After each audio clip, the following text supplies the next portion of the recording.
Assalamualaikum warahmatullahi wabarakatuh. Innal hamdalillah nahmaduhu wa nasta'inuhu wa nastahdihi wa na'udzu billahi min shururi anfusina wa min sayyiati a'malina. May yahdihillahu fala mudilla lahu wa may yudlil fala hadiya lahu.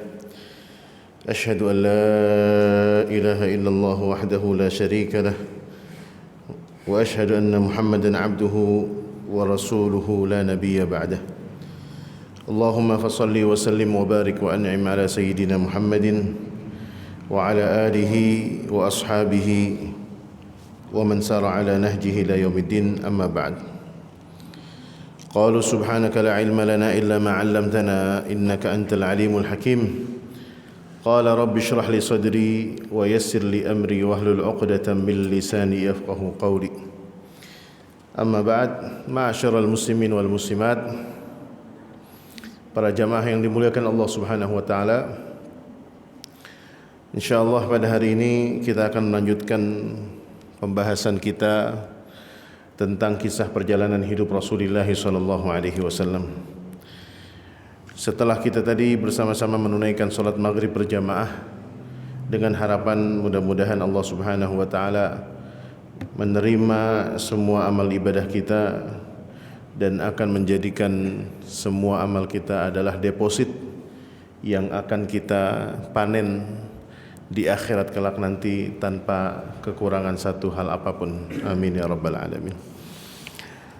Di pertemuan yang lalu, minggu yang lalu, kita sudah sampai pada kisah perjalanan Rasulullah sallallahu alaihi wasallam, di mana ketika beliau setelah bersembunyi di Gua Thur yang berada di Gunung Thur selama 3 hari 3 malam, yaitu malam Jumat, malam Sabtu, dan malam Ahad.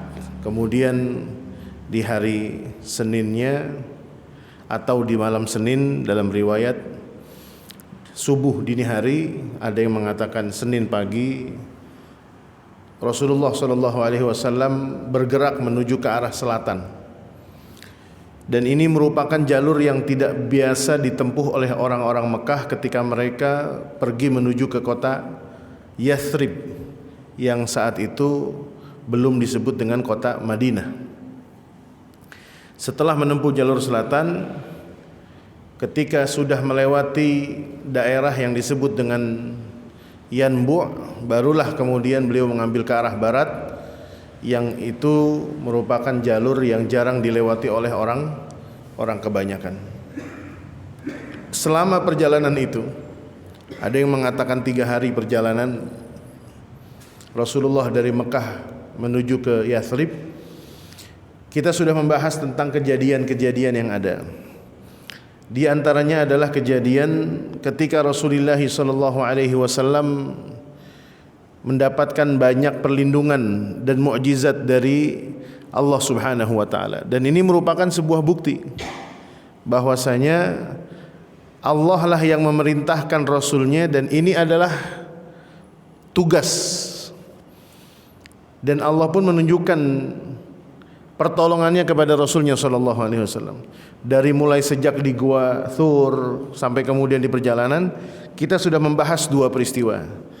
Malam hari ini kita akan membahas peristiwa yang ketiga dan kemudian insyaallah peristiwa yang keempat, yang dimana kisah ini banyak dikisahkan ketika berbicara tentang perjalanan hijrahnya Rasulullah sallallahu alaihi wasallam menuju ke kota Al-Madinah.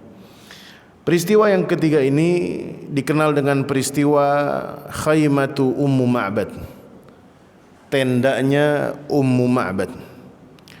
Ummu Ma'bad ini adalah seorang wanita tua yang masih memiliki seorang suami yang bernama Abu Ma'bad. Memiliki sebuah kebiasaan, yaitu menjamu para musafir yang melewati perkampungannya. Beliau ini tinggal di sebuah daerah yang dinamakan Al-Mushallal. Nama kampungnya Al-Mushallal, yang dimana tepatnya ada di lembah Qudait. Jadi kalau Bapak nanti, saya doakan mudah-mudahan bisa pergi haji. Jangan umroh Pak, sayang-sayang, langsung aja haji. Kecuali udah haji baru umroh. Tapi emang ini resikonya perjalanan jamaah kalau dari Madinah ke Mekah atau sebaliknya biasanya di bis tidur. Berangkat dari hotel, ya Pak ya. Ini alhamdulillah beliau sudah kembali dari tanah suci. Jadi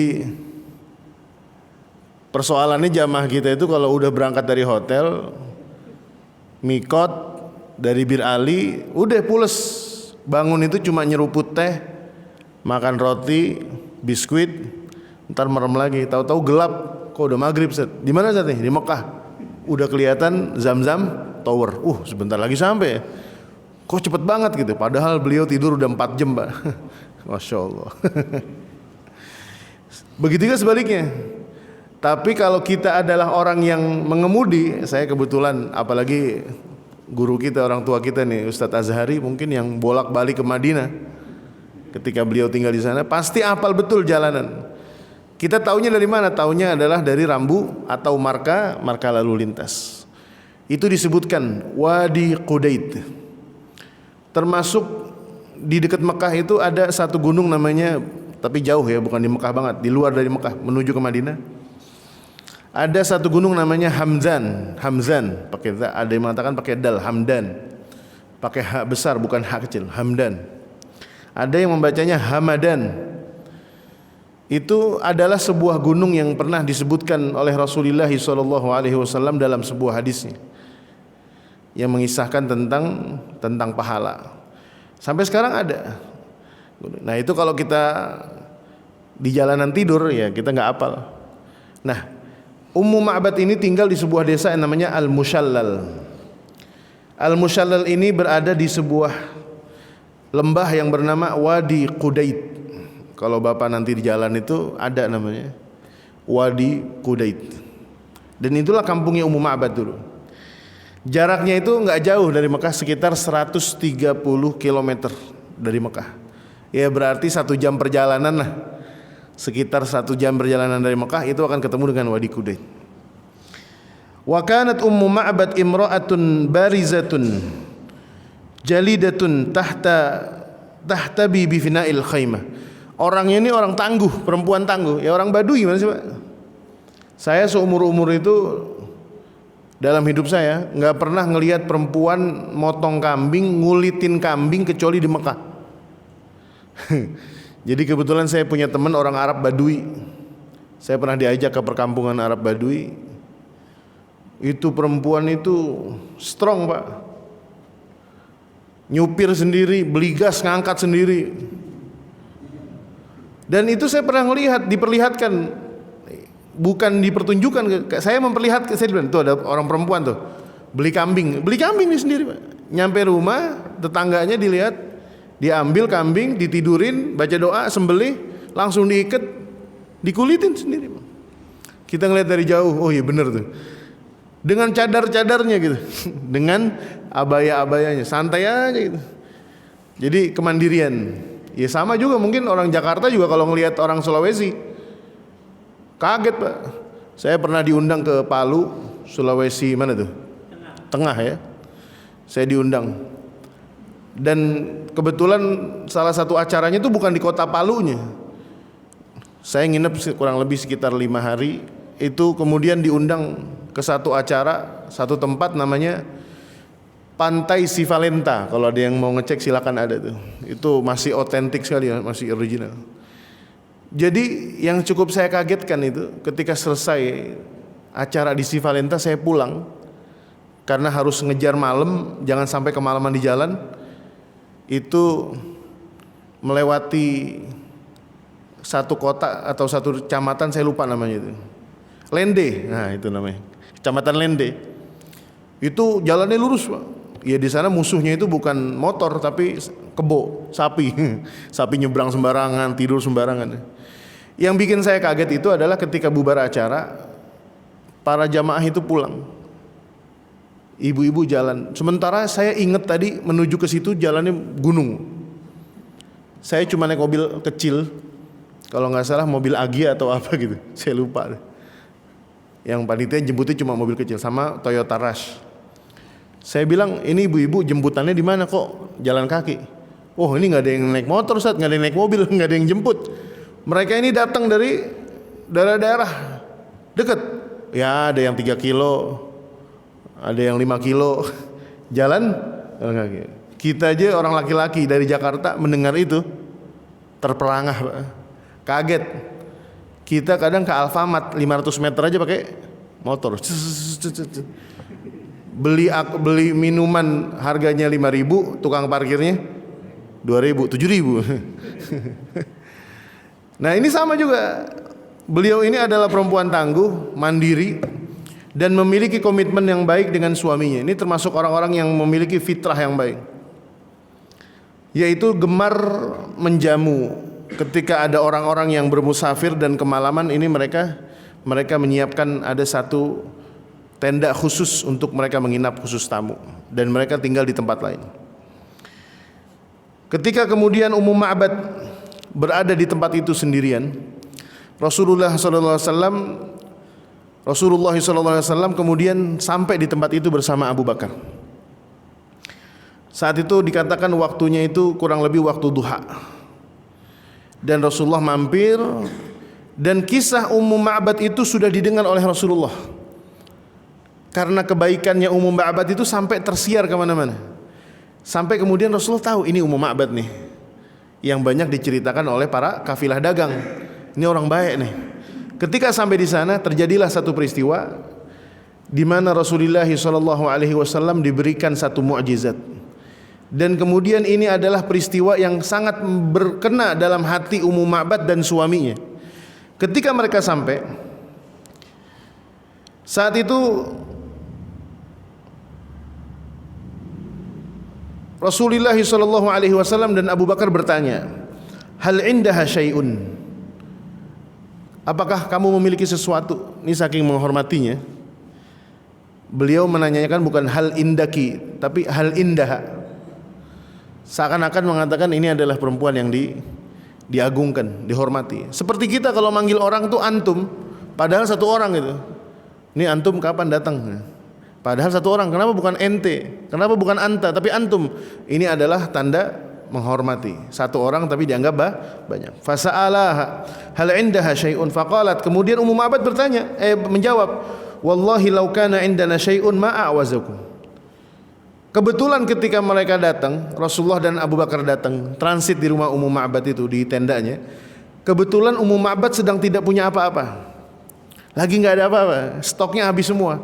Oleh karenanya suaminya sedang pergi mencari sesuatu yang akan disiapkan kalau nanti ada tamu bisa disajikan. Tetapi Ummu Ma'bad mengatakan, kami tidak punya apa-apa illa al-qira wasya azib. Cuma ada beberapa wajan kosong dan ada kambing yang tidak memiliki susu. Ya belum kawin. Kan biasanya kalau dia belum kawin tuh susunya belum ada. Wa kanat sanatu syahba. Waktu itu juga ditambah adalah tahunnya syahba. Syahba itu perbintangan, yang berarti waktu itu sedang musim kemarau. Fanadhara Rasulullah sallallahu alaihi wasallam ila syatin fi kasril khaymah. Kemudian Rasulullah melihat ada seekor kambing itu. Kemudian Rasulullah bertanya kepada Ummu Ma'bad, "Ma hadhihi asyat ya Ummu Ma'bad?" Ini kambing apa wahai Ummu Ma'bad? Kemudian Ummu Ma'bad menjawab, "Syatun khalfaha al-jahdu 'anil ghanam." Ini adalah seekor kambing yang belum dikawinkan oleh, intinya kambing masih muda, belum pernah melahirkan. Jadi belum bisa mengeluarkan susu. Faqala hal biha min laban? Apakah kambing ini memiliki susu? Qalat hiya ajhadu min dzalik. Boro-boro emang lagi ditambah belum kawin, musimnya musim kemarau. Faqala ata'dzanina li an ahlibaha, kata Rasulullah. Apakah engkau mengizinkan aku untuk memerah susunya? Faqalat na'am. Silakan aja. Bi abi wa ummi in ra'aita biha halban fahlibha. Kalau engkau melihat memang memungkinkan untuk mengeluarkan susunya, Perahlah kambing itu. Fasamaha Rasulullah sallallahu famasaha Rasulullah sallallahu alaihi wasallam biyadihi. Kemudian Rasulullah mengusap perutnya itu kambing, fadara'aha, dan kemudian keluarlah setelah diperah oleh Abu Bakar, keluarlah susu. Sampai kemudian Muhammad bingung. Itu gimana caranya susu bisa keluar? Sampai diminta wajan, beberapa mangkok yang besar-besar diisi. Fada'a bi'ina'in laha yarbidu ar-rahat. Sampai kemudian dimintakan mangkok-mangkok tuh yang besar-besar tuh. Yang apa kalau bahasa kita dulu, ya kita bahasa kita mangkok. Dulu kan mereka dari kayu. Ada yang mengatakan dari qirbah. Fahalaba fihi hatta 'allathu ar-raghwah. Sampai penuh. Susu kan kalau di atasnya itu ada buihnya. Ar-raghwah. Sampai terlihat nampak. Berarti ini bukan sisa nih. Ini emang segar gitu. Fasaqaha fasyaribat hatta rawiyat. Sampai Ummu Ma'badnya ikut minum, Abu Bakar minum, Rasulullah minum sampai kenyang. Wasaqa ashabahu hatta rawau. Kemudian dia bagiin tuh tetangga-tetangganya, ini ada susu dibagiin. Semuanya kenyang. Thumma syariba wa haliba fihi thaniyan hatta mala'al ina thumma ghadarahu 'indaha fartahalu. Sampai kemudian yang tadi perahan pertama habis, diperah lagi oleh Abu Bakar sampai kemudian selesai 2 kali, baru kemudian Rasulullah berterima kasih dan kemudian pamit. Setelah pamit ini tidak bertemu dengan Rasulullah, datanglah suami dari Ummu Ma'bad yang disebutkan dalam riwayat namanya Abu Ma'bad. Falamma labithat an jaa zawjuha Abu Ma'bad yasuqu u'nuzan ijafan yatasawaqna hazalan. Saat itu suaminya pulang membawa beberapa kambing, yang kambing-kambing kurus kerempeng. Tadinya mau dikawinin teman tuh sama tuh kambing betina, tapi ya karena mungkin itu musim kemarau, kurus. Falamma ra'a labana ajiba. Saat suaminya melihat di samping istrinya ada susu kambing, beliau merasa takjub. Faqala min aina laki hadha? Dari mana engkau mendapatkan susu kambing ini?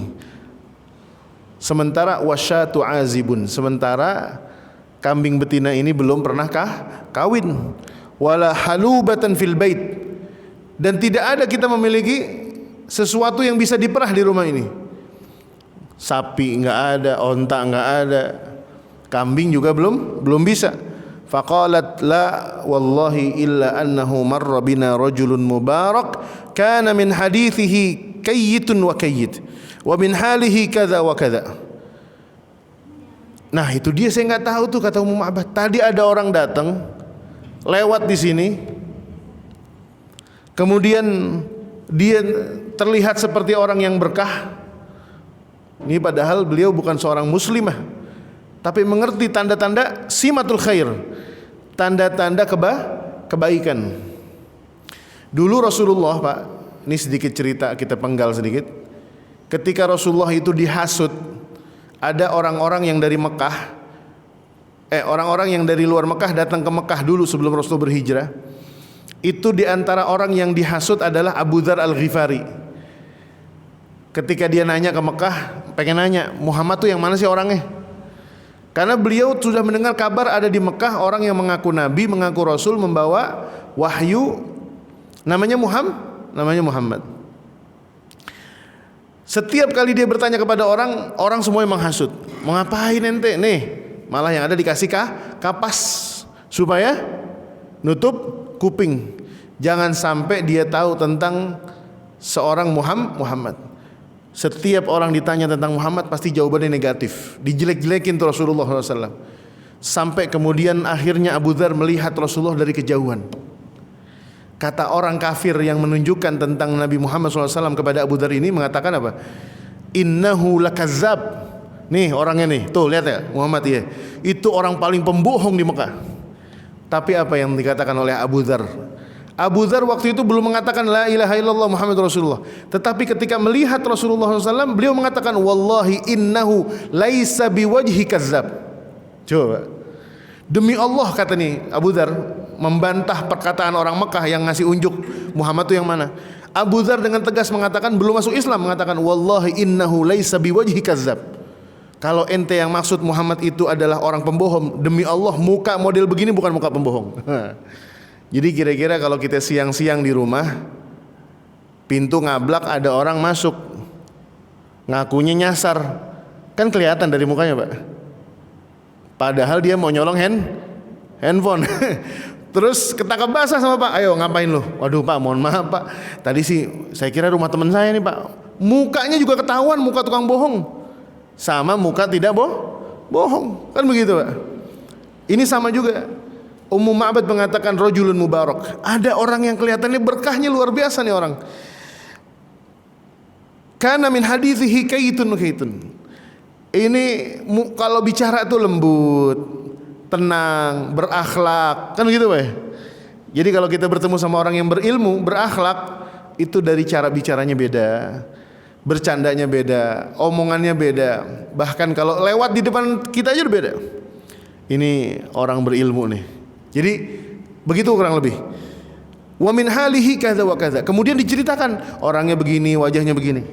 Faqala inni wallahi arahu sahiba Quraisyin alladhi tatlubuhu. Kemudian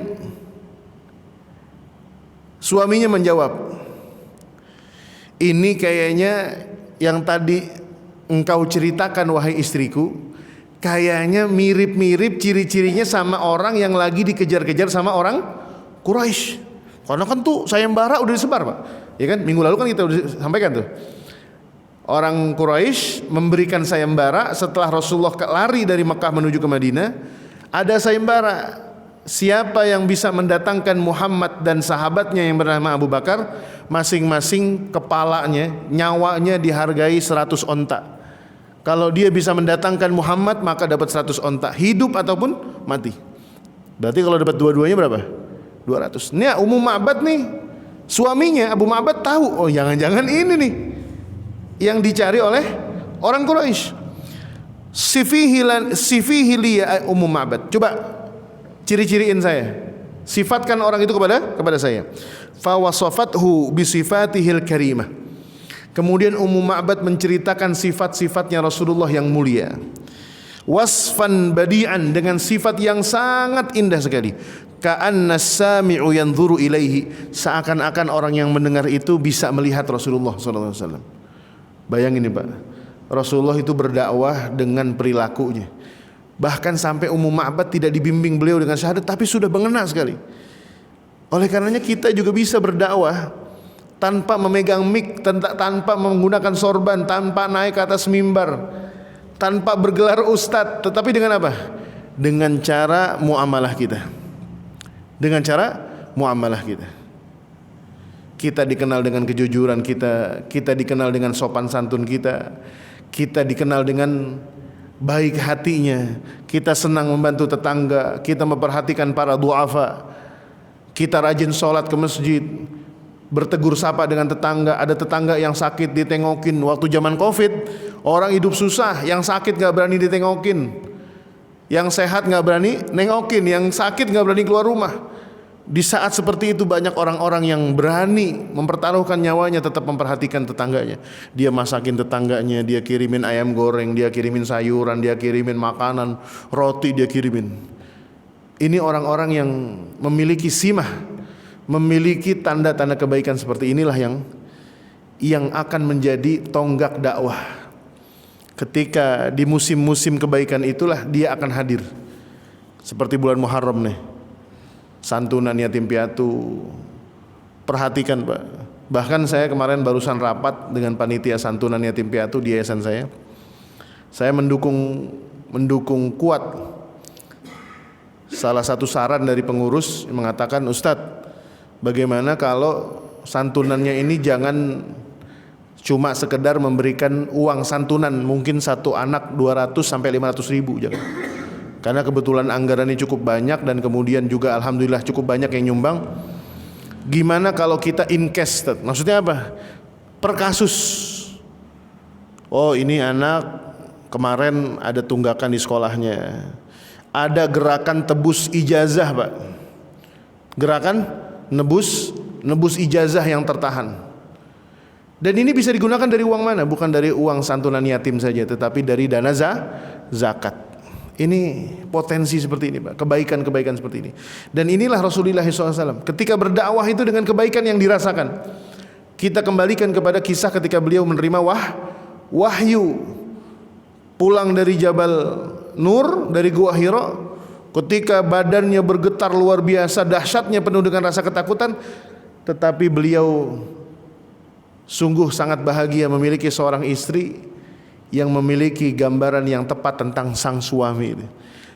Karena Khadijah dengan sabarnya, dengan tenangnya mengatakan, enggak, ini enggak mungkin sesuatu yang mencelakakan suami saya, enggak mungkin. Kalau kata orang Jerman, lah wong suami saya ini demen silaturahmi, innaka latasilur rahim, kan begitu. Wa taksibul ma'dum, engkau ini selalu membantu orang yang susah, tuh. Makanya kalau orang baik nggak mungkin dikhawatirkan tertimpa keburukan. Kalaupun keburukan itu adalah kebaikan yang Allah berikan kepada dia supaya derajatnya meningkat. Nah, ini kemudian Ummu Ma'bad menceritakan tentang sifatnya Rasulullah dengan gambaran seakan-akan orang yang mendengar tidak melihat saja sudah bisa melihat Rasulullah SAW. Ka'anna as-sami'a yanzuru ilaihi wa huwa amamahu wa sananquluhu fi bayani sifatihi fi awakhiril kitab. Faqala Abu Ma'bad. Ini kemudian diceritakan di akhir kitab nantinya. Setelah Abu Ma'bad mendengar kisah atau sifat ciri-ciri yang diceritakan oleh istrinya, apa ungkapan Abu Ma'bad? Abu Ma'bad mengatakan, wallahi hadza sahibu Quraisyin. Ini fix, kalau bahasa kita begitu, fix, ini orang Mekah yang lagi diburu sama orang Mekah sendiri, oleh bangsanya sendiri, yaitu Quraisy. Alladzi dzakaru min amrihi ma dzakaru, yang dimana perkara ini mirip yang disebutkan oleh orang Quraisy. Laqad hamamtu an ashabahu. Bahkan kemudian Abu Ma'bad mengatakan, aku saat itu berniat kalau aku ketemu Muhammad aku akan siap menemaninya sampai dia menuju ke kota Yathrib. Wala af'alanna in wajadtu ila dzalika sabila, dan saya pasti akan melakukan itu jika saya memiliki kesempatan. Tetapi Allah tidak takdirkan Abu Ma'bad ketemu. Mungkin kalau Abu Ma'bad ketemu, ini nih orang yang lagi dikejar-kejar, padahal orang baik. Wa asbaha sautu bi Makkah 'aliyan yasma'unahu wa la yarawnal qa'il. Kemudian dari situlah berita tersebar. Dalam riwayat dikatakan ini adalah sautu iblis, suaranya iblis. Ini iblis ini memang kadang sering nongol Pak. Jadi kalau ada orang-orang liberal menyaksikan kisah ini, liberal nih menyaksikan, mana ada setan ngasih tahu. Kan ada kejadian 3 nih yang udah kita pelajari. Yang pertama di Bai'atul Aqabah, betul nggak? Bai'atul Aqabah yang kedua, ketika rahasianya pertemuan antara Rasulullah dengan perwakilan orang-orang Madinah begitu rapihnya tidak ada yang ketahuin, yang bocorin siapa? Yang bocorin iblis, setan. Di lembah di Mina tiba-tiba ada suara yang menyerukan bahwasanya Muhammad bertemu dengan orang Yathrib dan berkhianat dengan Quraisy. Ini yang pertama. Yang kedua adalah ketika pertemuan mereka beberapa waktu yang lalu, ketika parlemen Quraisy berkumpul di Darun Nadwah. Ketika itu datang iblis dengan rupa seorang Syekhun Jalil, seorang orang tua yang sangat berwibawa. Ini kan iblis lagi nih. Jadi kalau ada orang liberal menyaksikan kisah ini, mana mungkin dibocorin sama iblis. Pak, sekarang YouTube udah jadi bukti Pak. Itu para influencer yang nyari konten-konten horor kan udah kasih jawaban. Bahkan orang-orang tua dulu katanya kalau pulang lewat pohon asem udah ngibrit duluan, digangguin sama jin. Emang di Indonesia paling populer udah jin berbagai macam, kuntilanak, apalagi sundel bolong, pocong, udah keren. Coba tanya Ustadz Azhari, di Mekah ada nggak? Kagak ada. Di Indonesia doang Pak. Makanya kalau orang Indonesia bikin kamus tentang kamus setan, bingung orang Arab. Ini apaan lagi nih? Pocong, janazatun tamshi, pocong jenazah berjalan. Orang Arab juga nggak kebayang, masa ada pocong jalan apa? Itu jin. Kuntilanak, rambut gondrong, panjang, kagak pernah ke salon, bajunya putih ngewer-ngewer. Itu ada di Indonesia, emang ada jin. Tapi nggak tahu tuh, enak aja tuh, dia demen banget gitu menampakkan di Indonesia. Tapi nggak tahu kalau di tanah Arab kayak nggak ada Pak. Saya seumur-umur belajar di Mekah 16 tahun Pak. Itu pulang dari mana-mana jam 2 malam, jam 3 malam. Saya lebih takut ketemu begal daripada ketemu jin. Di Indonesia jin yang ngeri, begalnya lebih ngeri lagi.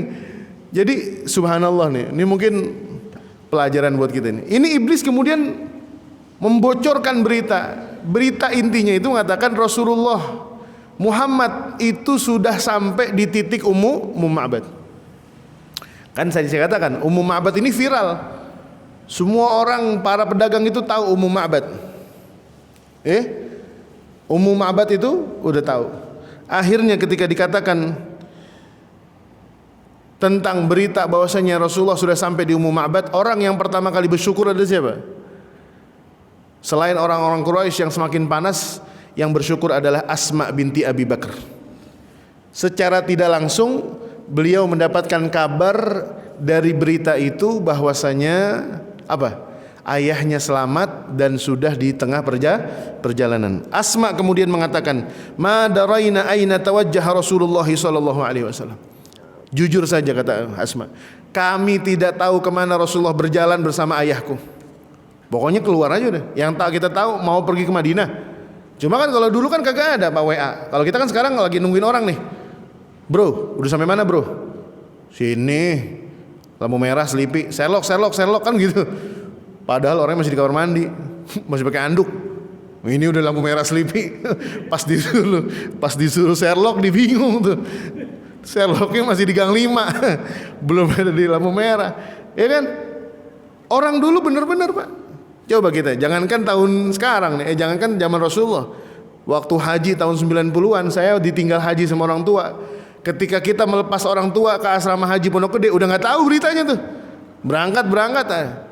Banyak nggak orang Indonesia dulu nganter orang tuanya pergi haji ke asrama haji. 2 minggu setelah pergi haji tiba-tiba telepon Pak RT bunyi. Kan lu yang punya handphone, punya telepon Pak RT doang tuh. Kadang lurah kadang. Tiba-tiba teleponnya bunyi, "Assalamualaikum, salam. Pak RT, iya, kasih kabar ya, ini anaknya Haji Mahmud, babanya meninggal di Mekah." Wah, Masya Allah, kaget Pak. Tiba-tiba dikagetkan dengan berita duka. Sama, Asma juga tidak tahu ayahnya menuju kemana, jalan ke arah mana. Orang-orang dulu tidak ada alat komunikasi, tapi jujurnya luar biasa. Sekarang banyak komunikasi. Suami ditanya sama bini, "Pak, di mana Pak?" Biasa lagi lembur, rapat, dipotoin tuh, kirimin foto kantornya. Padahal motonya udah siang. Dia lagi di mana? Main karambol, main perempuan. Aduh, makin canggih komunikasi, makin canggih juga dustanya. Kemudian Asma mengatakan, "Idz aqbala rajulun minal jin." Tuh, Pak. Kemudian ada anak buahnya iblis. Jin ini anak buahnya iblis. Iblis ini bosnya, Pak. Macam-macam, setan tuh anak buahnya. Jin anak buahnya. Jin itu rupa-rupa, kalau di Indonesia berbagai macam varian, Pak. Kayak Toyota, ada Innova, ada apa lagi? Rush, ada apa lagi? Agya. Ini sama jin satu tuh, namanya Toyota. Jin sama Toyota sejenis. Kalau Toyota di mobil, jin ini varian nih, nama makhluknya jin. Tapi varian macam-macam nih. Kuntilanak, apa lagi tuh? Sundel bolong, apa lagi? Genderuwo, kolor hijau, apa lagi? Kuntilanak, pocong, wah macam-macam lah. Saya dulu punya teman orang Ternate, Pak. Orang Ternate. Itu kalau nyebrang dari, beliau tinggal di Pulau Buru. Pulau Buru kalau nggak salah. Dari Maluku itu kalau dia nyebrang dari Ambon, dari Ternate ke kampungnya itu naik kapal sampan, itu kapal kecil yang getek itu, yang kadang suka kita lihat beritanya di TV One, tenggelam. Itu dari Ternate-nya ke kampung dia aja 3 jam, Pak. Sementara dia naik pesawat dari Jakarta ke Ternate itu cuma 2 jam kurang. Jadi lamaan dari Ternate ke kampungnya dia. Ini orang teman saya udah biasa namanya ngelihat jin tuh di hutan tuh biasa. Ketika dulu mondok sama saya, ngelihat jin di Kuningan, ketawa dia, katanya, yang model begini mah kagak takut, katanya. Udah sering katanya, jinnya kabur. Kita mah kagak tahu, dia mah cuek aja. Kenapa? Di hutan udah sering saat katanya. Diserangnya di hutan ini udah sering. Yang model-model begini udah sering. Nah, ini kemudian dikatakan oleh siapa? Asma. Idz aqbala rajulun minal jinni min asfali Makkah fa ansyada hadhil abyad. Menyebarkan berita. Apa motivasinya? Ini pertanyaan ini. Apa motivasinya si jin ini membocorkan posisinya Rasulullah? Sherlock gratisan nih. Karena supaya menambah semangat dan motivasi para pemburu dengan memberitahukan kabar bahwasanya Muhammad dan sahabatnya sudah sampai di daerah Wadi Qudaid. Dan inilah kemudian peristiwa keempat terjadi. Ketika mereka sudah mengetahui berita itu, kemudian ada seorang laki-laki dari kalangan kaum musyrikin yang bernama Suraqah bin Malik. Ini Suraqah bin Malik dulu belum masuk Islam, meskipun pada akhirnya nanti dia masuk Islam.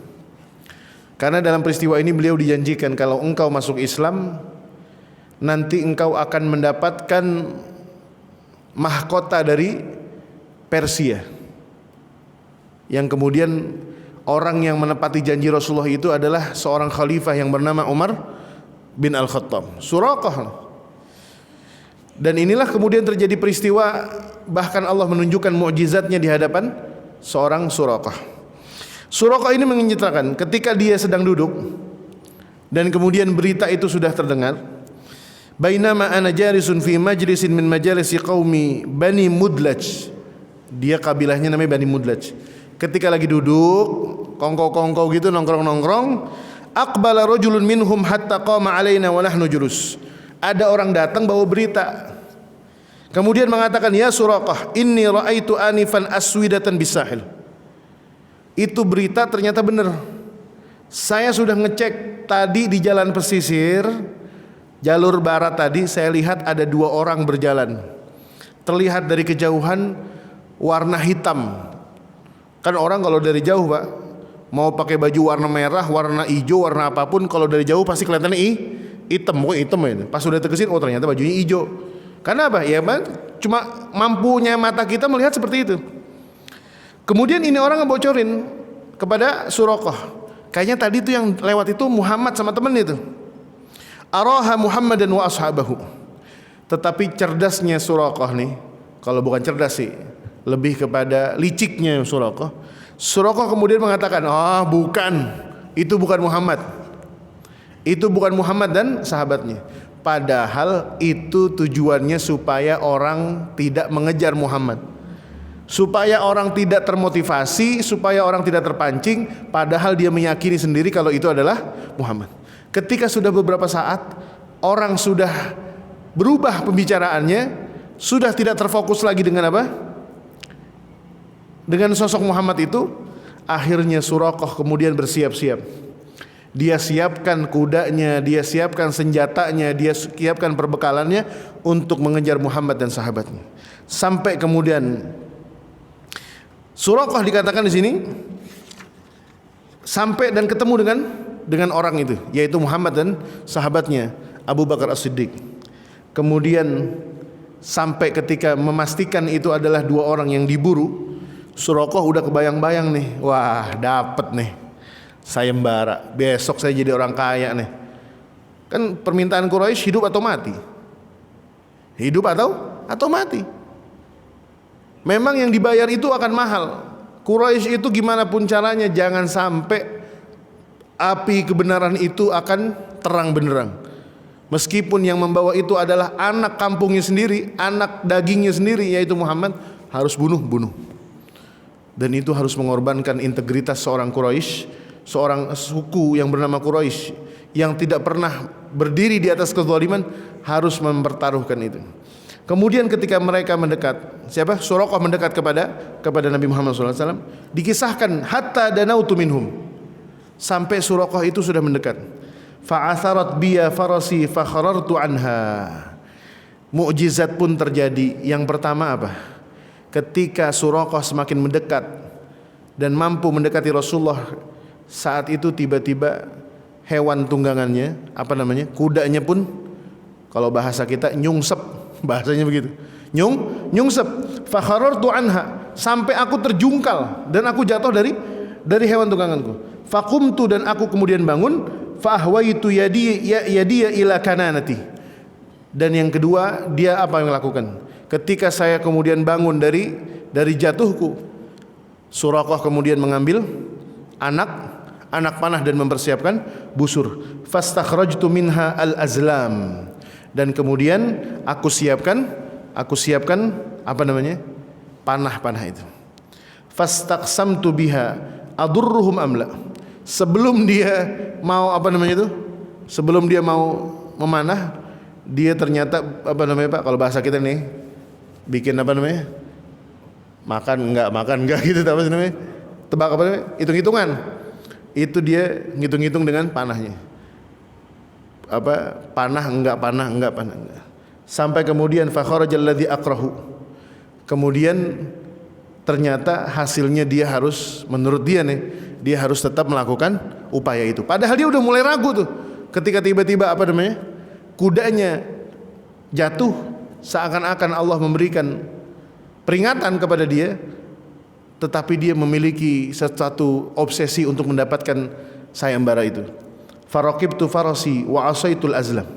Ketika Azlam itu mengatakan jangan dibunuh, tetapi dia tetap melawan itu, dan akhirnya kemudian dia tetap mendekat kepada Rasulullah SAW. Tuqarribu bi, sampai kemudian dia mengambil hewan tunggangannya untuk mendekatkan diri kepada Rasulullah. Hatta idza sami'tu qira'ata Rasulillah sallallahu alaihi wasallam wa huwa la yaltafit.